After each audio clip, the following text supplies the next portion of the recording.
Oke, bertemu lagi dengan saya di cerita horor seru.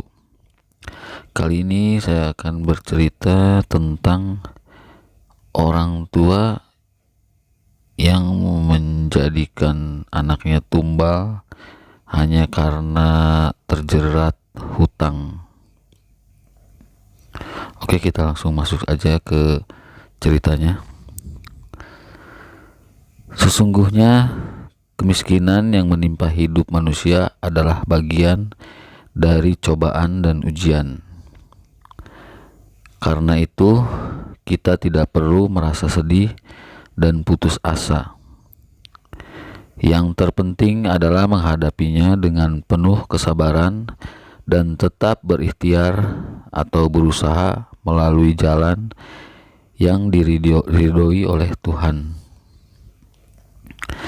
Ingatlah, tidak ada makhluk di dunia ini yang tidak dijamin rezekinya oleh Tuhan. Lagi pula, Tuhan juga tidak akan membebani manusia dengan kesulitan hidup yang melebihi kemampuannya. Berusaha dengan sungguh-sungguh disertai dengan doa yang khusyuk kepada Tuhan, niscaya akan diberikan jalan kelapangan dan kemudahan. Mungkin itulah yang seharusnya dilakukan oleh Supriyatno saat dibelit kesulitan ekonomi yang memberatkan kehidupannya. Tapi sayang, akalnya yang pendek ditambah dengan keimanannya yang lemah membuat dia nekat menemui seorang dukun sesat. Dari sinilah kisah menyedihkan sekaligus mengerikan dijalani oleh Supriyatno. Bagaimanakah kisah selengkapnya? Kepada tim, Supriyatno menceritakan pengalamannya yang terjadi beberapa tahun silam itu. Pengalaman yang sangat mencekam dan seumur-umur tidak akan pernah bisa dia lupakan ini. Sungguh tak ingin diulanginya lagi. Bila mengingatnya, Supriyatno jadi merinding dan ngeri bukan main. Rasa penyesalan begitu berat menyelimuti hatinya. Ucapan istighfar tak henti-hentinya terucap dari bibirnya yang kering. Ya, masih terbayang dalam ingatannya adegan sadis dan menyeramkan yang terpampang di hadapan matanya itu. Dengan mata kepala sendiri, dia menyaksikan perempuan tua itu memotong-motong tubuh bayi yang masih merah, lalu dengan rakus memakan dagingnya. Dimulai dari kaki, tangan, sampai jantung si bayi yang hanya sebesar buah sawo. Begitu lahapnya dukun tua itu menyantap tiap bagian tubuhnya, sehingga tak ubahnya seperti sedang menikmati daging ayam goreng. Apakah perempuan tua itu seorang kanibal? Supriyatno pernah mendengar tentang kasus mutilasi yang terjadi di tengah masyarakat, tapi baru kali ini dia melihatnya secara langsung. Bahkan rasanya ini lebih sadis dan tak berperi kemanusiaan. Bayangkan, daging bayi dijadikan santapan lezat. Supriyatno sampai tak kuat melihatnya dan ingin muntah. Tapi dia mencoba untuk menahan diri dan tetap diam.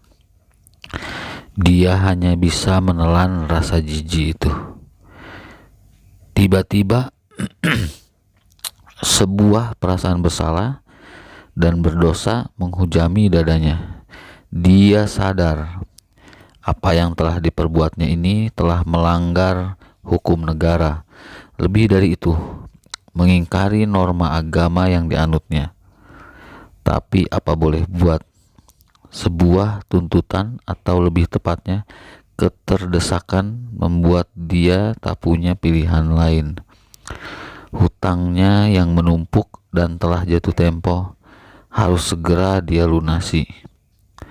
Bahkan salah seorang rentenir lewat debt kolektornya mengancam akan menghabisi nyawanya bila dia tak segera melunasi hutangnya.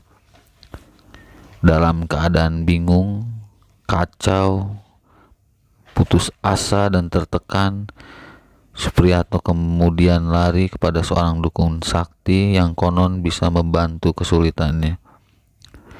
Sebelumnya dia memperoleh informasi dari salah seorang kenalannya bahwa di tengah hutan Sonoloyo yang terkena angker dan wingit tinggal seorang perempuan tua sakti bernama Nyi Saketi.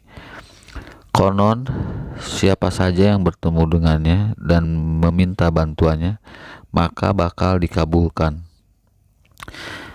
dengan catatan mau menjalankan segala apa yang diperintahkannya.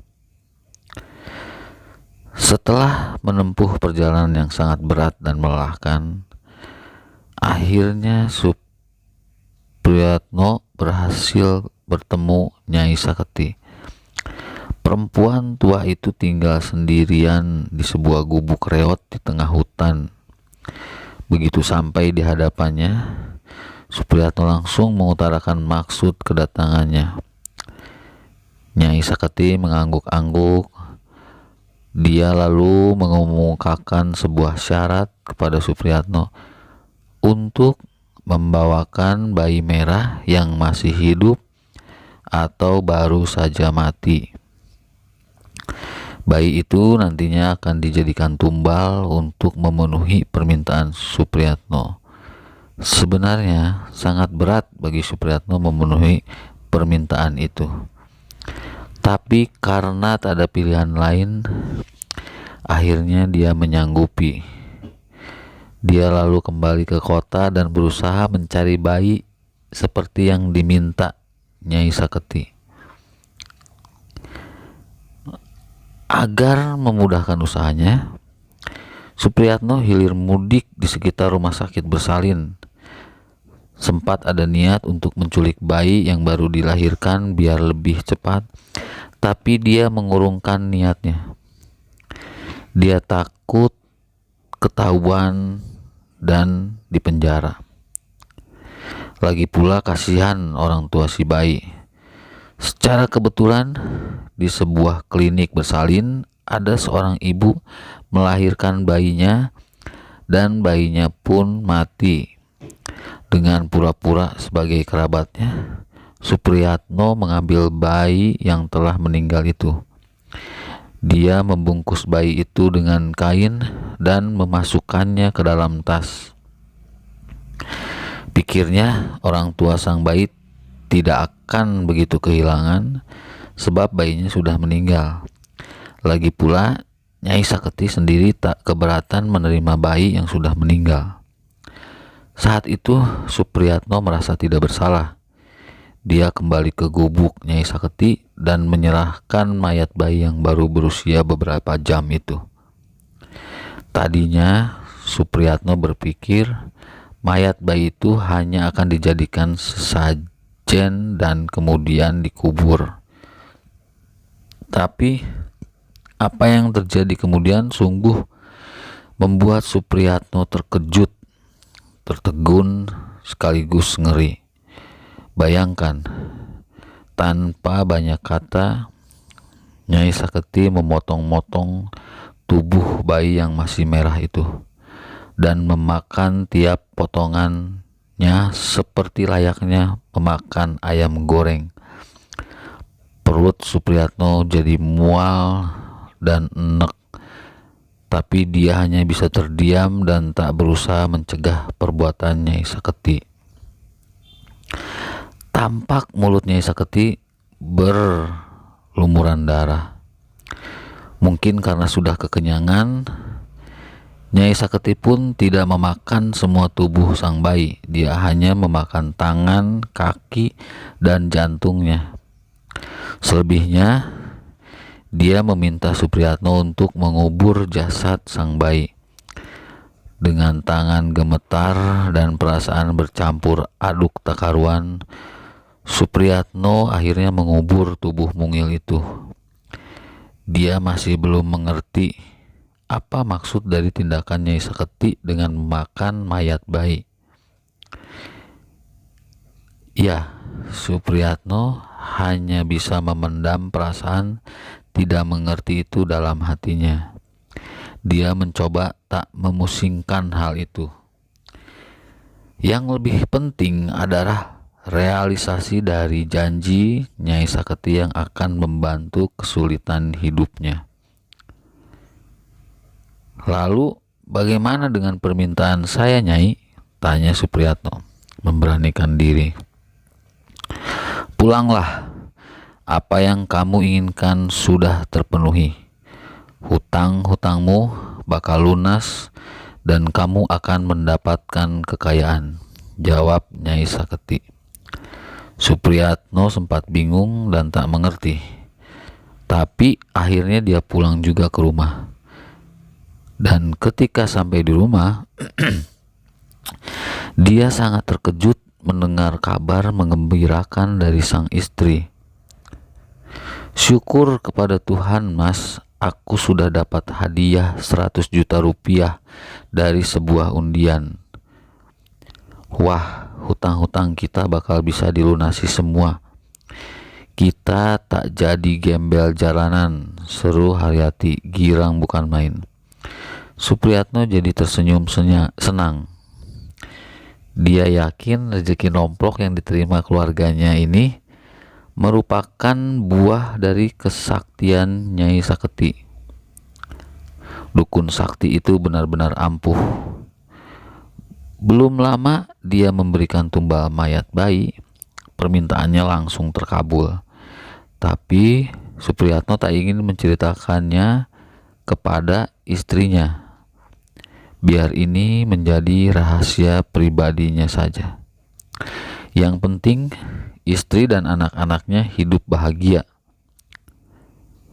Selanjutnya, hidup Supriyatno seperti ketiban pulung. Rezeki mengalir terus tak henti-henti. Ada saja keberuntungan yang didapat olehnya, mulai dari dapat pekerjaan dengan posisi mapan, mendapatkan undian, mendapatkan objekan, sampai mendapatkan komisi jutaan rupiah. Pokoknya hidup Supriyatno berubah 180 derajat. Kini dia dan keluarga tidak lagi tinggal di rumah kontrakan yang sempit dan kumuh, tapi sudah punya rumah sendiri yang besar dan mewah. Dia bisa membeli perabotan, ponsel, dan barang-barang serba mewah lainnya. Pendek cerita, kesejahteraan keluarganya terjamin. Kebahagiaan yang dirasakan Supriyatno menjadi bertambah ketika istrinya hamil lagi. Berarti dirinya akan memiliki anak ketiga. Tak ada perasaan risau dan khawatir kelak anaknya akan hidup sengsara, karena kekayaannya bisa untuk menghidupi 7 turunan. Dengan penuh perhatian dan kasih sayang, Supriyatno menjaga istri yang sedang hamil. Hingga akhirnya tiba masa persalinan, Supriyatno menunggui proses kelahiran itu.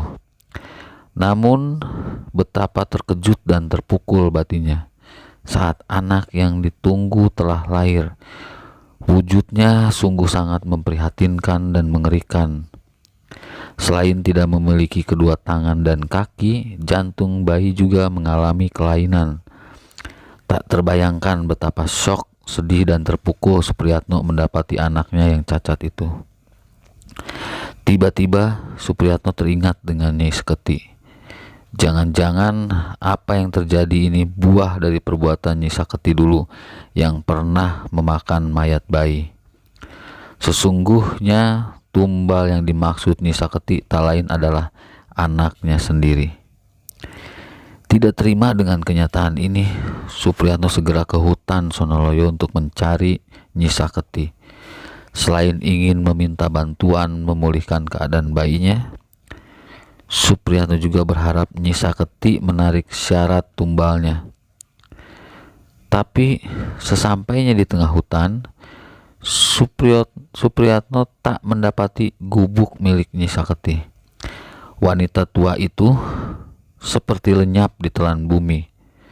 Ketika Supriyatno bertanya kepada penduduk sekitar daerah itu, mereka pun tidak ada yang tahu dan kenal dengan Nyi Saketi. Dalam keadaan sedih, putus asa dan kecewa, tiba-tiba Supriyatno bertemu dengan seorang laki-laki tua berambut putih dan berpakaian sederhana.